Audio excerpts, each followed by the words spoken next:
This session will be recorded and then it will be sent to you along with the slides afterwards. So I know everybody already has muted themselves and shut off their video. We appreciate that if everybody could do that through the duration of the presentation, just so that we can ensure good audio and video quality. In terms of questions, if you have any questions, please just drop those in the chat. We will have some time at the end where I can have Dr. Whitehead answer those questions. And this is the session building up the momentum of anti-racist work. So if that's not the session you want to be in, then you should probably go to the website and try to find the one you want to be. But I will go ahead and turn it over to Dr. Whitehead. Always struggling with unmuting and muting, things of that nature, but thank you everyone for choosing my session to be at today. I'm really excited about this topic. I know sometimes when we talk about anti-racist work, we often have kind of walls that may go up, or, you know, nervousness or anxiousness that is around this conversation. And, you know, I ask that folks come with a, you know, with an open mind. Today, I'll talk about approach and focus on experience. I want to share experiences with you. So this is a dialogue. You may agree, you may disagree, but my experience and work, I won't allow to be invalidated, right? I hope that all will come to an understanding of exploration and beginning critical reflection of our own practices, right? And so that means that you're here for a reason. You really are looking for ways to do this. I also know that in this work, and I know no one in this room is that, but I don't tolerate like trolls and just looking for, you know, folks who are looking to disrupt kind of the conversation and dialogue. And so I'm really coming to expose kind of my experience and really have a real conversation about this work.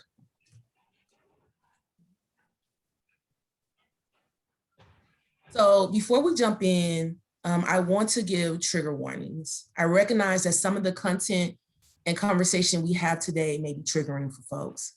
Please feel free to step out of the virtual room and practice self-care whenever you need. This information may be heavy, and I ask that you lean into discomfort when necessary, and know your own boundaries in order to take care of yourself. Some of the language that will be used today, some of the images that will be used in my presentation today may be a lot. And so I wanted to give you all a heads up, and I'll definitely try to, as I go through this presentation, to try to give a warning again, but you know, I'm human. And so I just want to kind of give that insight.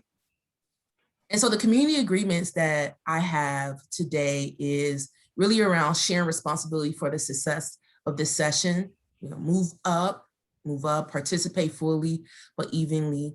Respect confidentiality, share ideas, but not ideas, IDs, right? I don't really need folks to go in and say, now, if you want to say Dr. Whitehead said these things, then I mean, I'm not pressed. I welcome that. But with other folks, if we do have people who are vulnerable enough to share, we ask that maybe those ideas and those stories stay, but ideas and lessons go. Listen well for deep understanding and respect. Be fully present and open to new learning. Obviously, place your tech on silent and stay checked in. Let me make sure my stuff is on silent as well. And as you all know, in the virtual world right now that I'm at home, and so there's construction, there's things that are happening, and we're just gonna go with the flow with that. But you know, I do apologize in the beginning. Share using I statements, connect to your core values and speak from your heart is really important. And typically, I will ask other folks if they have things that they want to add. And so definitely in the chat, if you want to, please add in the chat some agreements that you think will be good to add to this.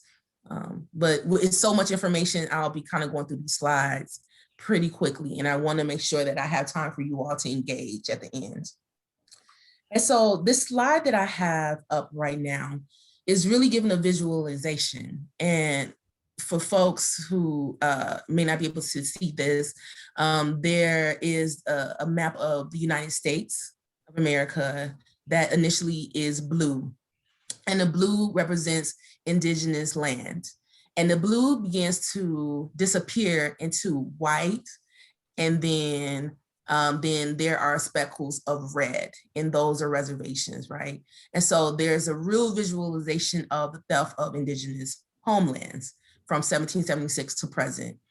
And I do this because typically in our office, a land acknowledgement is something that we do. It is the minimum, right? It's not the only thing that we do, but we typically, any type of presentation or any type of gathering or initiative that we do, we start off with a land acknowledgement. And instead of doing we acknowledge the land that we're on, I think that's really important. I think it's also really important to situate this.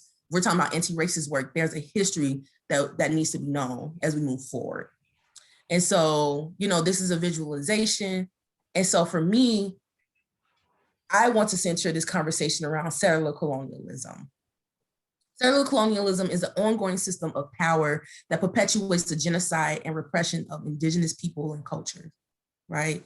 It aims to vanish indigenous people and replace them with settlers. Settler colonialism destroys to replace. It is a structural system, not an event in history. So right now in Las Vegas, we are on the ancestral lands of the new movie Southern Paiute people. And there's a link right here for the folks, you may be from Las Vegas, but your hometown may be from other places, as I'm from Chicago. And so you could use this link and you could put in your hometown or whatever place, and it will give you information on the ancestral lands that are occupied at that point.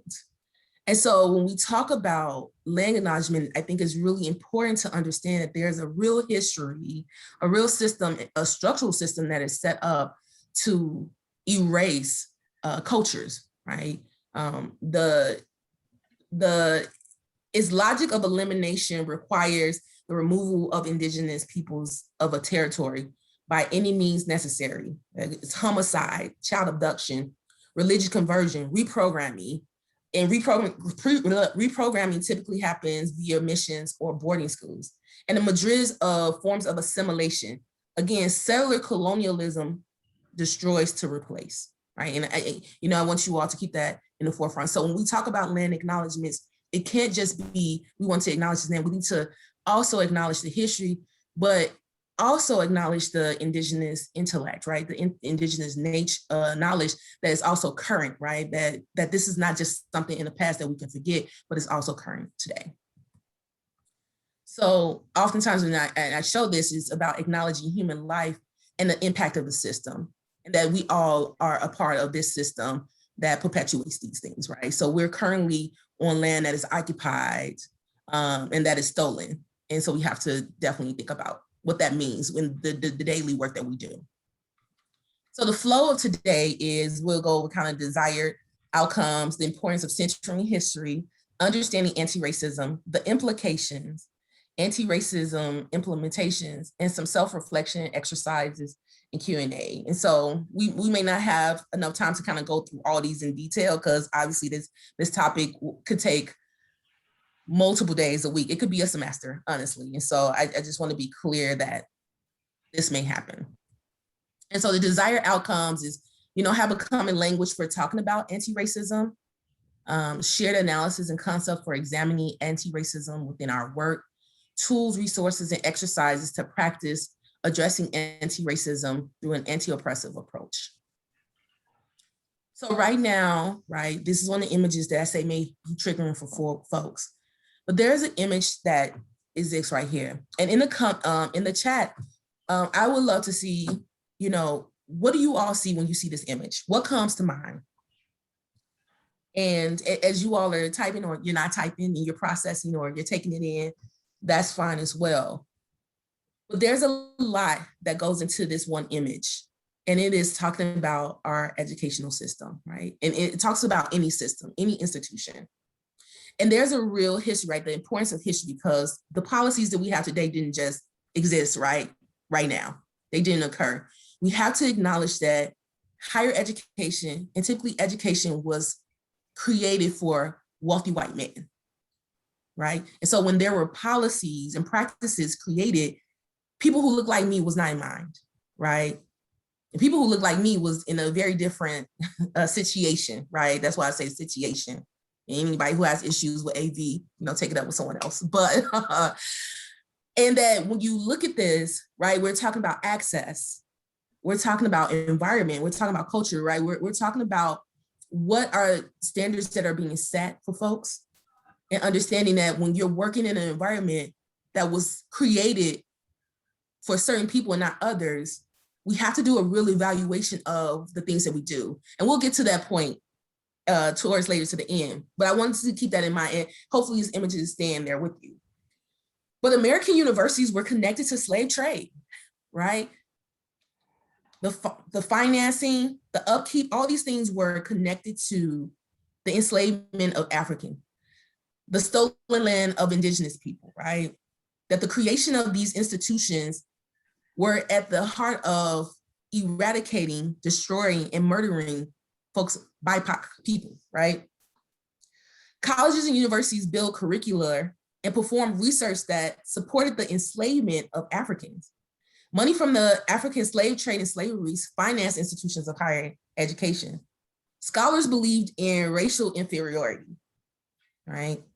University scholars of the time argue that the racial inferiority of people of African descent justified their enslavement, and that enslavement would bring Blacks closer to Christian salvation, right?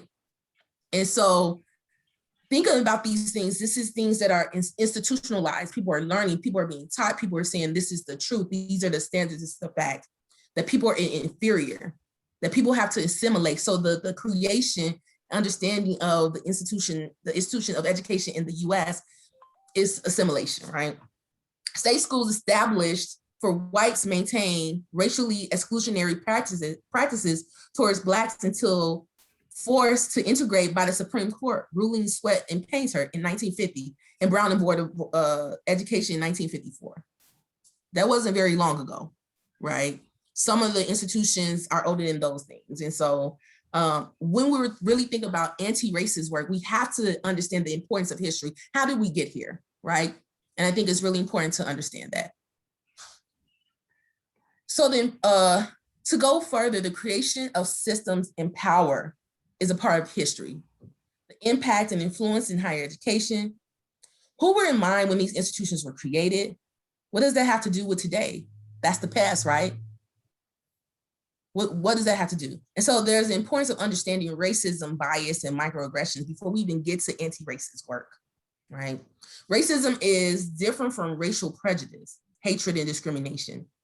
Racism involves one group having the power to carry out systemic discrimination through the institutional policies and practices of society, and by shaping the cultural beliefs and values that support those racist policies and practices, right? The importance of history, understanding how is it developed.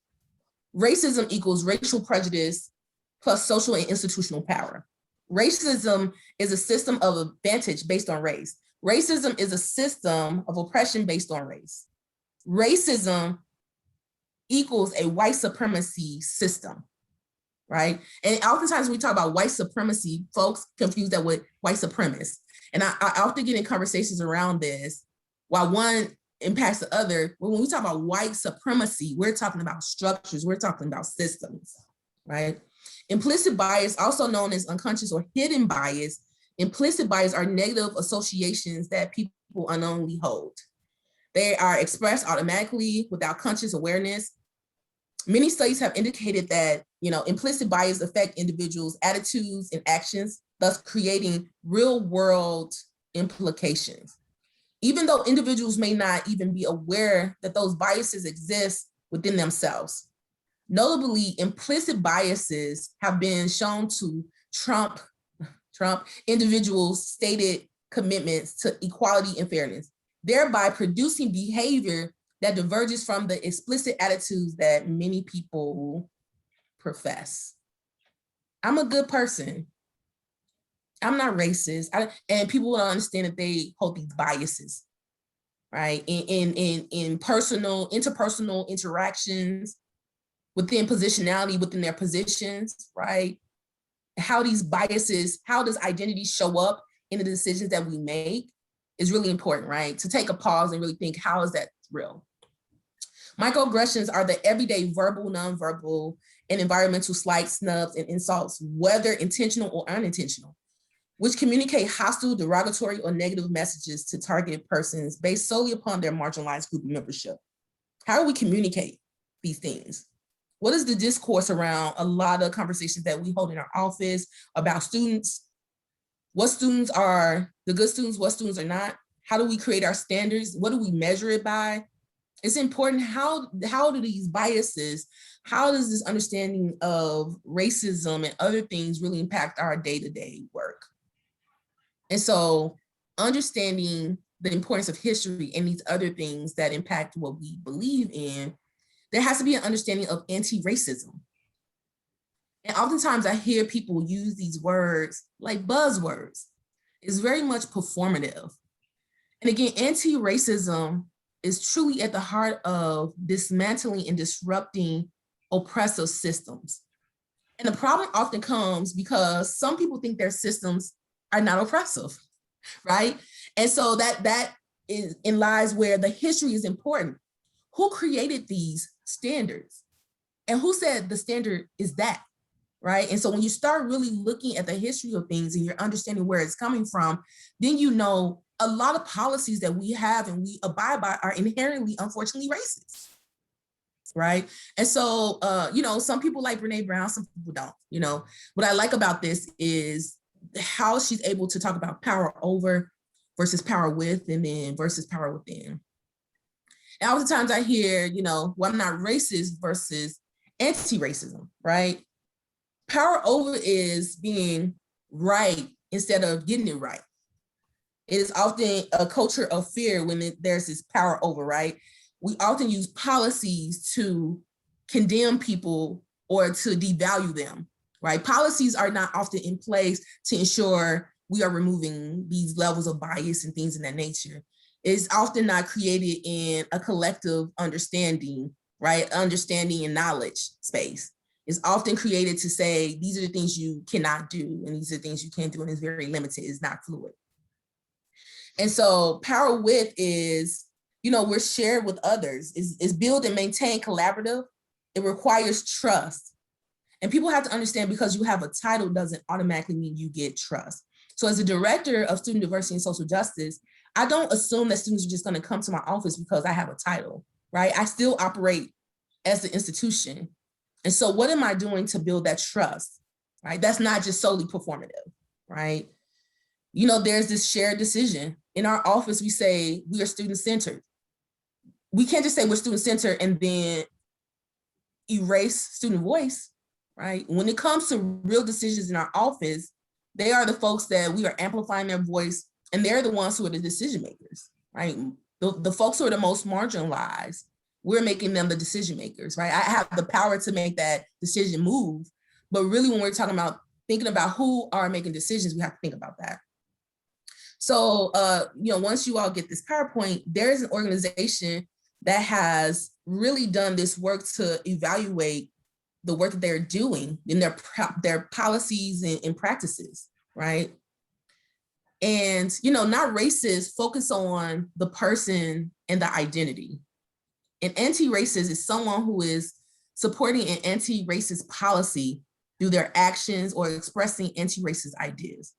This includes the expression or ideas that racial groups are equals and do not need developing, and supporting policies that reduce racial inequity. And again, it's complex because a lot of these policies we don't realize are inherently racist, right? And so once we get to that point, that's a real evaluation. And again, I'll get to that later, and I want to check time. So moving fast through this, so I apologize for that. But we also have to disrupt this concept of savior complex. I see it a lot, especially in student affairs. It's like the perfect student in need, right? And how do we save them? And it's about saving this person and these group of people instead of really looking at the system and looking at the culture that has been created.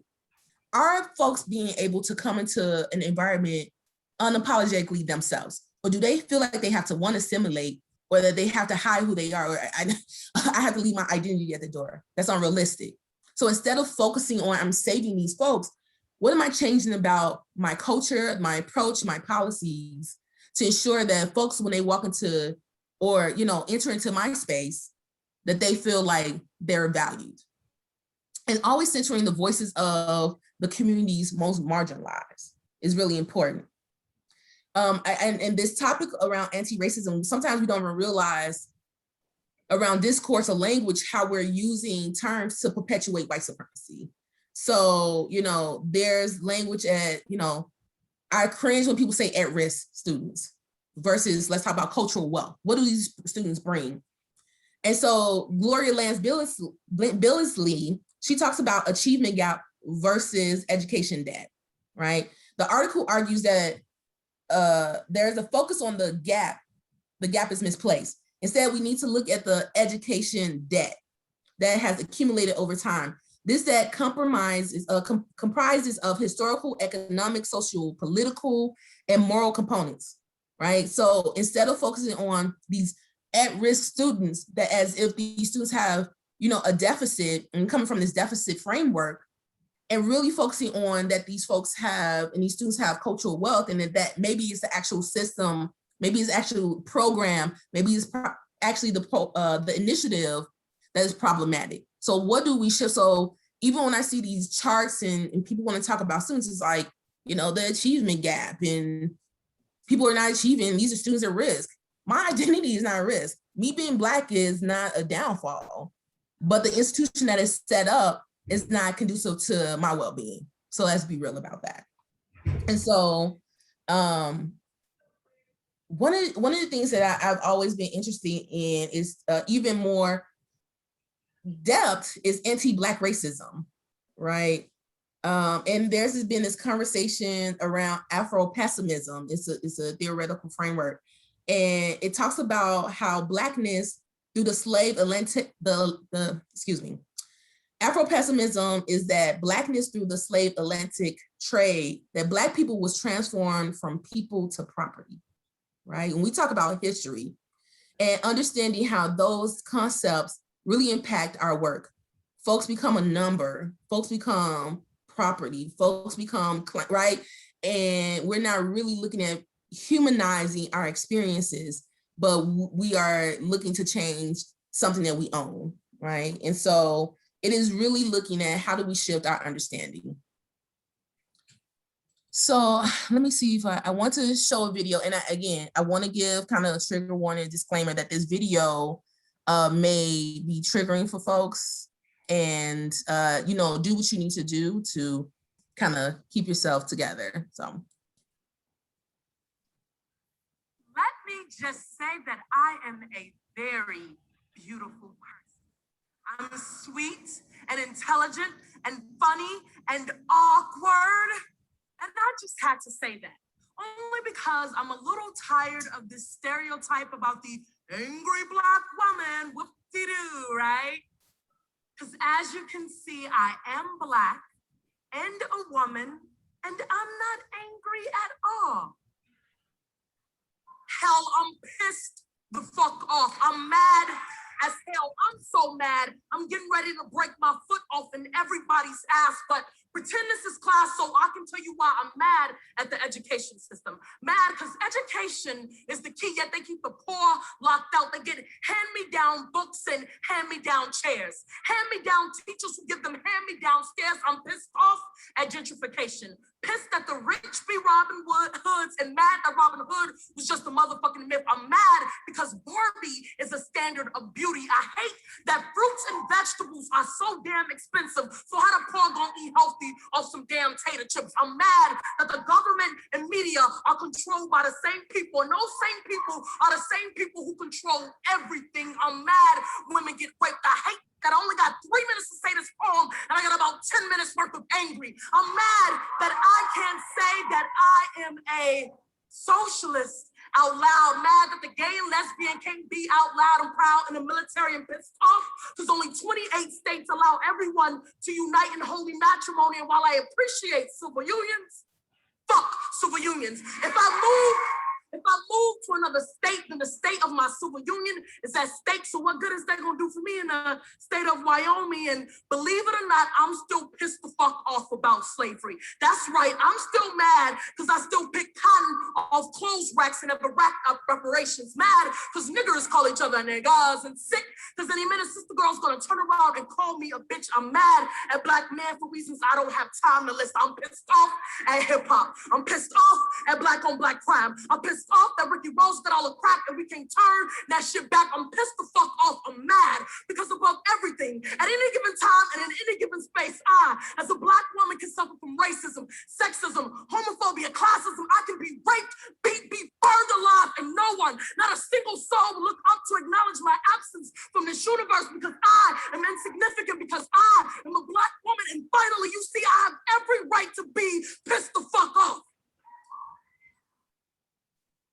But most of the times, despite what you believe, I'm really, really sweet.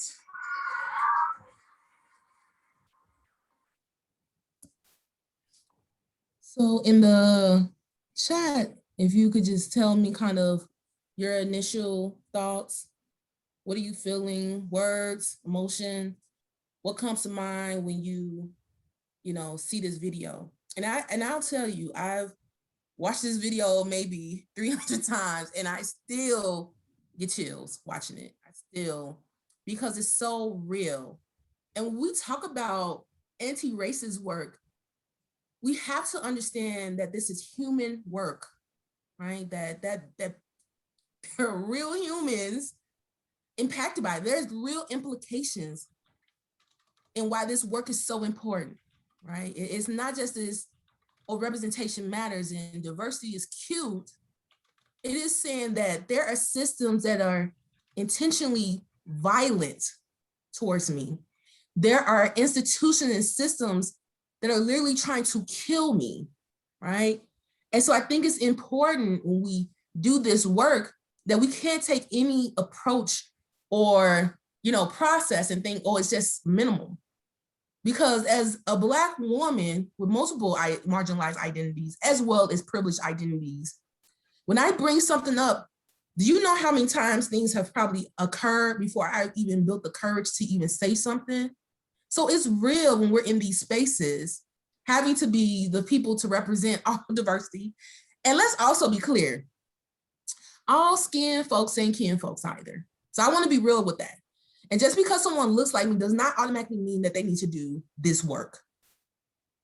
And I just wanted to point that out. And so when we talk about real implications of this, we're talking about racial battle fatigue. We're talking about racial trauma, right? Racial battle fatigue is a term coined in 2003 to describe the psychosocial stress responses from being a racially oppressed group member in society and on typically historical white campuses. But trust me, they happen on MSIs too.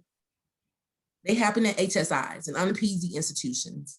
I can be a person to say racial battle fatigue happens to me, even in this work, right? Even when folks say that they're committed to this work, it still happens. But taking it another level, we're talking about racial trauma, right? We're talking about folks' emotional and mental health has declined due to this work, right? That there is traumatic experiences. One, before we even get to work, in my own home, I'm afraid that someone could come in and take my life. Driving to work, someone can take my life, right? And at work, someone can make the decision to, take away my job or put me in a situation that is toxic, right? And so choice in these instances just build up, and it has a real emotional injury that occurs to folks. So when you're thinking about that, this is just a simple policy or a simple way I lead people or my supervision is this way, you have to take a moment to really think about the impact that it's having on people. That people are losing their lives, right? It's important. And I have to frame it in this way because if we're talking about anti-racist work, it's not just cute kumbaya, let's hold our hands. This is real work that we're saying we're trying to dismantle systems that's trying to kill us, right? And so where is I don't even use the term ally. What is the accomplices, right? What are the people who are really talking about, I'm in this work to make some change. And so we'll get to kind of talking about those implementations and what does that really look like, right? And so some of the things that our office, even though we're, the diversity and social justice office, we do this yearly thing where we evaluate our departmental culture, our policies and practices, because this is an ongoing process, right? And so the first one is really centering the voices and needs of students and staff most marginalized, making sure that they are a part of the decision-making process, and developing access and removing barriers by building a collective voice in community resources, right? It is your supervision, is your leadership hierarchical? Are you using your position as power over folks? Is there a culture of fear? Do people feel like they are comfortable enough to ask you a question or to question something, right? How have you created an environment or strategies where people can freely express discontent or a disagreement? Right? And so I think it's really important when we talk about who are we centering when we're making decisions. Making diversity and inclusion central to college leadership. As a director of student diversity and social justice, I can only do so much. I am not a decision maker on an institutional level. So if my leadership says we're gonna go this way, guess what? We're gonna go this way. But I think the problem is then we're not really trying to do anti-racist work. So that shouldn't be, social justice or anti-racist should not be a part of your commitment. It should not be a part of your mission. It shouldn't be a part of anything that you're talking about, because what it breeds is performance. It's performative. Because truly, if this is something that you're saying I'm committed to on an institutional level, or even within your department, what does that look like? So in our office, there are 3 frameworks that we use to make decisions about accountability, supervision, hiring, everything. We use an anti-oppressive approach, we use intersectionality, and we use a trauma-informed approach. Those are the 3 main departmental frameworks that we use. So when we're evaluating, right, our policies, our practices, our initiatives, we go to that framework. And as we're evaluating, right now we're in the process of looking at our hiring from beginning to even marketing our positions, and this is student and professional, all the way to onboarding, right? And so taking these strategies and to do a real evaluation. And I led my team on these concepts. So it's not just we're going to use these words, we're actually going to study, right? What does the literature say, right? What is the current research on these things that we're talking about? How are we implementing this into our work, right? So if we're really talking about on an institutional level, and if you're not the institutional leader, but you're the unit head, you still have influence, you still have positional power. And so what does that look like when you're developing practices within your own kind of unit, right? How are you allocating funding to these initiatives? How are you paying people? Let's be honest. In student affairs, we ask people to do all this labor, and we ask them to do everything under the moon for less than $30,000 a year, right? And it's just, how are we funding? How are we giving people access? And how are we making sure that this is not something that we're belaboring people to do? That's already doing the work. And so I think it's important, put your money where your mouth is. Making anti-racism a central value in academic and co-curriculum programs. What does that look like from the provost? What does that look like from VPSA? What does that look like from the president? How is this integrated into everything that we do? It can't be a buzzword. It can't be these are things, because if you're truly saying that you are committed to anti-racism work, you are evaluating on a constant basis every practice, every policy, every approach. And that's not even just an institutional level, that's interpersonal too, right? I serve on committee with other people, and I have colleagues that will go straight to my white co-chair instead of to me, right? I've seen it happen multiple times where people will go to one of my white colleagues before they come to me about anything. And so what does that look like on an interpersonal level? Like, do you not realize that you have biases? What makes you go to this person instead of this other person, right? And you can really unpack that. I don't have enough time to kind of go into the interpersonal, structural, and institutional, but it's real. We're talking about racism and how it's embedded in everything that we do. And establishing anti-racist equity and inclusion as a foundation to community expectations, creating an inventory of existing policies, procedures, guidelines, and practices, and developing a plan to prioritize the list and process for review and modification. How is it incorporated in performance evaluations? And, do you have an anti-racist evaluation tool to measure the DEI efforts in personnel, policies, practices, assessment, and much, much more? How are you evaluating what you're doing? Or are you just saying we're practicing it? Or because I really care a lot, the savior complex, I care a lot, so I'm really doing this work. No, it's a hard work, and you have to address the system, right? You have to address your approach. So that could mean on a interpersonal level, right? With your supervision, with your leadership, your engagement with folks, right? It could also be on an institutional level. What policies, what practices, how are we hiring, right? How do we even do our assessments? What questions are we asking? How do we talk about our students? Are they students at risk? Or are these students, and this is different demographic, and from this information, we know what we need to shift within our own institution to ensure that these students feel that they have gained the most that they can, right? And so here's some critical self-reflection exercises that, you all can kind of go through. And I'd like to wrap it up around some reflection questions. And with the information today's session in mind, ask yourself the following, what are the things that I have ignored about people of color, Black, Indigenous, and people of color, BIPOC students or staff members, right? What are the things that I have assumed about BIPOC students or staff members, right? What are the parts of myself that have supported racism? What beliefs have I had, and where did these beliefs come from? How can you use anti-racist knowledge to change and progress conversations with friends, family, colleagues, and peers? And I can't see the last two because of and how can you be actively anti-racist instead of simply not racist? What is it that you want to know more? And another thing that I'd like to, tell people when you're doing this reflection, it's really important to think about what are the frameworks, what are the models that you're using? Because what I've seen in a lot of conversations, at least on my campus, is that, people are making these decisions about different things. And I'm like, well, how did you get to that decision? Like, how did you make that decision? And where did that come from? And a lot of times it comes from people's assumptions and bias. And so, I, ask oftentimes, when we talk about diversity, equity, inclusion, social justice, anti-racist work, there has to be a real understanding. I don't like to use the term expert because I'm not an expert. I think I'm always a learner in this work. But there's something that has to be done when you don't value the folks who do this work on a daily basis, right? That you don't reach out and ask them, well, what do you think about this, right? Making folks feel valued.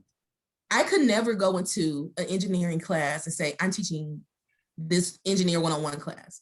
I could never go into any academic course and say, I'm just going to teach your class because I have an interest in it. So I never understood why that was the reverse when it comes to the work within student affairs, even specifically to folks who do DEI work. It's as if I have this interest, and so I am the expert in this work and avoiding and excluding the folks who not only studied, right, who've done this work, people who've done community work for multiple years, right, who's at the grassroots, who's at the foundation of all of these things. We have to shift how we even value the folks that do this work, that they're so integrated and important into everything that we do, and that just anyone can't just do it. You can't just do this work because you share a marginalized identity, right? You can't just do this work because, it seems cool, or, you may be passionate about it, but what work are you doing? And so when we really reframe how we approach this work, and that is as important as on the things that we do on the academic side, I think we can really shift our understanding and really approach this work collectively. And so as you're thinking about that, what knowledge do you hold? And what knowledge are you lacking in? And that's okay, right? Because this is ever fluid. We in our office is now talking about the concept of using the X in woman, right? Or just the X right now. We have a teaching that's happening. We're also talking about the concept of API, right? There's literature that's out that are asking for the Pacific Islander to be removed from Asian because of identity and folks connecting more with Indigenous culture than Asian culture, right? And so there's these different things that even our office, we have to stay abreast upon, and we have to continue to learn. And so what does that look like when you're asking these questions and you may be looking at, what is the momentum I need? What is your foundation? What is your foundation? What is your framework to make these decisions? And if you don't have a strong one, then that's something that you need to start to build. So want to end with that. And I know I don't have a lot of time, but just want to end with questions. And definitely if there's some follow-up that folks want to have, my email is there. I'm also on LinkedIn, but just wanted to open it up to questions or thoughts. I'll hand it back to you, Colt. All right. If anybody has any questions, if you want to drop those in the chat, and then we will go from there. We've got about 10 minutes for question and answer period, and then off to the next speaker for the keynote.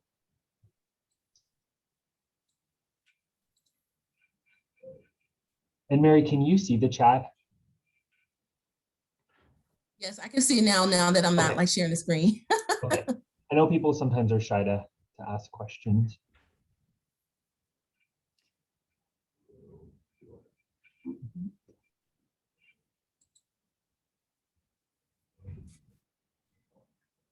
I mean, it was very thorough, so maybe there just aren't any questions. Or feel free to email me later. Like I said, it was a lot of information, and you can even workshop this and go into depth. And I know that I talked a lot about, like, you know, this work on an interpersonal level, institutional, even structural, and that will just take much more longer to kind of go in depth. But yeah. All right. Well, it looks like a lot of thank you. So yes, again, thank you for the presentation. Oh, no question. Any resources for policy building? I do. In my link, when you click on, well, this will be shared, but I do have some links within my presentation that you can click on to access that information. And I don't know, will the PowerPoint be like, I don't know how folks will access it, but if you also email me, and I'll put my email in the link, in the chat, and I can send you some resources as well.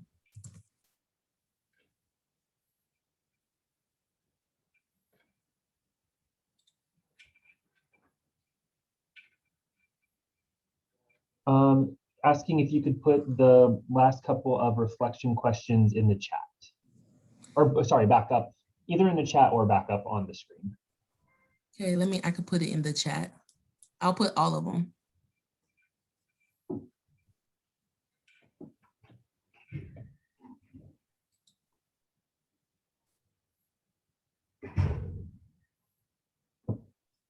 Oh, I think I direct messaged someone. Sorry. Let me see.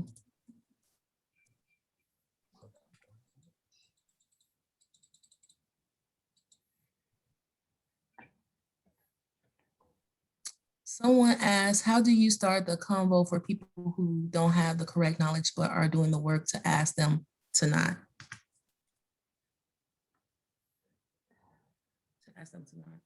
I think I understand the question. That's always, very difficult. I always help people with articles, with information. And I think it really depends on how folks are really coming into this work. If folks are really like, I'm interested and I want to do this work. I remember even having a conversation with a colleague on campus around using the term anti-Black racism. And they were like, well, why don't we just call the committee, anti-racism? It comes off as like we're anti-Black and blah, blah, blah, blah. And we had a really good dialogue. And I think it was because I'm not trying to meet people with hostility, like unless they come to me with hostility, I'll meet you where I'm at, right? Or you're at. But I think one of the conversations was like, I provided kind of resources and access to information around different things. And we just had a dialogue around it. And so again, I go back to what's the framework? What's the literature? Like it's so much research and information, is articles out there. You don't have to read this like 100-page dissertation. It's so much out there. And so if people are really coming to you and committed to the work, I think, providing them with some resources. And if you don't have it, reach out to me. I think it's difficult when it's like the position is different, right? You know, and when someone who has power over you and you're like, yeah, you are perpetuating white supremacy. How do you tell your, you know, your boss that you're perpetuating white supremacy? And so oftentimes I try to do it in different ways. Again, I go back with the article piece. Sometimes people don't see that. And so, you know, you just have to take different approaches to ensure that it's easier to said than done. I like to take risks. But I also know the privilege in that as well. And so I think I just use the institution. When you say you're committed to this, then I'm gonna hold you to it. You're asking me to hold you to this when you put it, especially in writing, that you say that you're committed to this work. So I think that answered your question. Let me see. I know people are sending me direct. Let me see. Yeah, I think that was the only question. I mean, you just to say like you all have some really talented folks at your institution. I think reach out more to faculty as well who do this work. We love working, our office love working with the IGS, the Interdisciplinary Gender and Ethnic Studies program faculty. We kind of tap into each other often in the work that we do. We have colleagues who in different offices who are really committed to this work, right? I have a lot of colleagues who are like, who don't share my identity, who's like, I want to do this work and I just don't know how. And so we talk about how to, I don't want to use this word, but weaponize their privilege to support anti-racist work. And if they are in positions where they can place folks, and you know, you're talking about sponsorship, how do we sponsor folks to situate them? I've been asked to come to tables because accomplices have said like, we want to make sure your voice is at the table, right? So I may not be able to be asked from one way, but I've had folks to strategize and get me into the room in other ways. And so that has definitely been helpful. Doctor, would you consider preferences a form of racism? Can you elaborate? Elaborate on that? I know it was a direct message, so you may not want to put it out there to everyone. Thoughts on cultural humility? I love this work because, you know, you have cultural competency, you have cultural humility, you have so many things. And what I like about cultural humility, it goes back to that reflection piece of yourself. So oftentimes when we do this work, it's like, again, sometimes the savor complex can come out and we're like, how do we help others? And it's like, you really have to kind of do that reflective piece and understand kind of how you play a role or your identity plays a role in these things. And cultural humility is just across the board, right? So as a Black woman with multiple intersecting identities, as well as privileged identities, I'm always thinking about humbling myself and taking a moment to say, what is showing up, right? What is being presented and how is this having an impact? So even as a Black woman, I'm a director. And so I still hold positional power over my staff, right? And I also understand that there's some other things that's in play. And so when I'm making a decision, how's that having an impact on my team? And so I actually love cultural humility because it takes it to the next level of cultural compassion and cultural competency. And it's talking about like looking at you, looking at yourself within the work that you're doing. So. Any other questions? You're welcome. I didn't understand the preference question, so I don't know how to answer that.